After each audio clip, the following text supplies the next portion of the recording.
இன்று ஒரு வசனம் கூறுகிறேன். சங்கீதம் 14 வசனம்.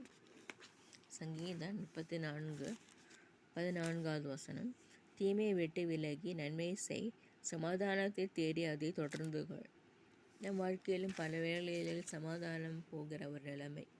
என் வாழ்க்கையில் இருந்தது சமாதானம் இல்லாமலும் கலக்கங்களோடும் பயங்களோடும் பிரச்சனைகளோடும் போராட்டங்களோடு இருக்கிற சமயங்களில் கர்த்தருடைய வசனமே ஒரு ஆறுதல். அவரோடு ஜெபிப்பதுதான் ஒரு மகிழ்ச்சி. தீமையை விட்டு விலகி நன்மை செய்.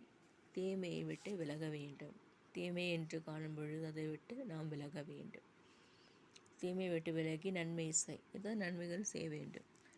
ஏதாவது நன்மைகளை செய்யும் பொழுது ஒரு ஆசீர்வாதம், ஒரு ஆச்சரியம், ஒரு சமாதானம் உண்டாகும். சமாதானம் கிடைக்கும்போது அதை தொடர்ந்து கொள். அதை வைத்துக்கொள். அதை எப்பொழுதும் சேஃபாக வைத்துக்கொள்வோமாக. சமாதானம் கிடைக்கும் பொழுது அவற்றை நாம் தொடர்ந்து கொள்ள வேண்டும். ஆகவே அவ்வாறாக வாழ நாம் கற்றுக்கொள்ள வேண்டும். தீமை விட்டு விலக வேண்டும். எங்கேயாவது தீமைகள் தெரியுமானால் அதை விட்டு விலக வேண்டும். அநேக கள்ள உபதேசக்காரர்கள், கள்ள ப்ராஃபெட்ஸ் ஆள்காரெலாம் இருக்கிறாங்க. அவர்களுடைய சொல்களை ஒன்றும் கேட்காமல் தேவனுடைய வசனம் என்ன கூறுகிறது என்று பார்க்க வேண்டும். தேவனுடைய வசனம் கூறுவதை எடுத்துக்கொள்ள வேண்டும். சமாதானத்தை பெற்றுக்கொள்ளும்படியான ஈவுகளை கர்த்தர் தருவாராக. சமாதானத்தின் ஊற்று இயேசுவானவரை பின்பற்றுவோமாக. அவரை தொழுது கொள்வோமாக. அவரை நாம் பறைசாற்றுவோமாக. இயேசுவானவரை பறைசாற்றுவோமாக. கஷ்டங்கள், பிரச்சனைகள், போராட்டங்கள் டெய்லி இருக்குது. அவற்றையெல்லாம் ஆண்டவர் மாற்றி போடுவார். நம்மளுடைய கஷ்டங்கள், தோல்விகள், சண்டைகள், போராட்டங்கள், இப்படிப்பட்ட காரியங்கள் பிசாசு ஒவ்வொரு நாளும் வைத்திருக்கிறார்.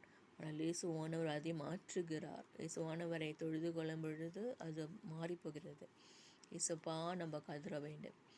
நாம் முழங்கால் படியிட வேண்டும். இயேசுவானவரை தியானிக்க வேண்டும். இவற்றை நானும் செய்ய வேண்டும். சொல்வதை நானும் செய்வதற்காக முழங்கால் படியிட்டு ஜெபிப்போமாக.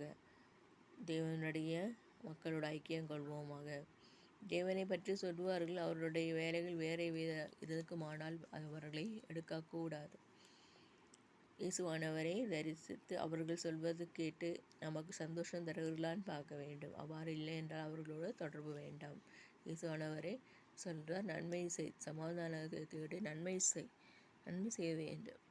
வீட்டில் வருகிற ஒவ்வொருத்தவங்களுக்கும் நாங்கள் நன்மை செய்து தான் இருக்கிறோம். கர்த்தர் அதை ஆசீர்வதிக்கிறார். இங்கே நன்மைகள் தான் நான் செய்கிறோம். ஆகவே கர்த்தர் ஆசீர்வதிக்கிறார். அவர் அதை அறிந்து கொள்கிறார். ஏமாற்றுகளும் உண்டு. அவர்களிருந்து கர்த்தர் தான் காப்பாற்றுகிறார். இயேசுவானவரை தியானிப்போமாக. ஆமீன்.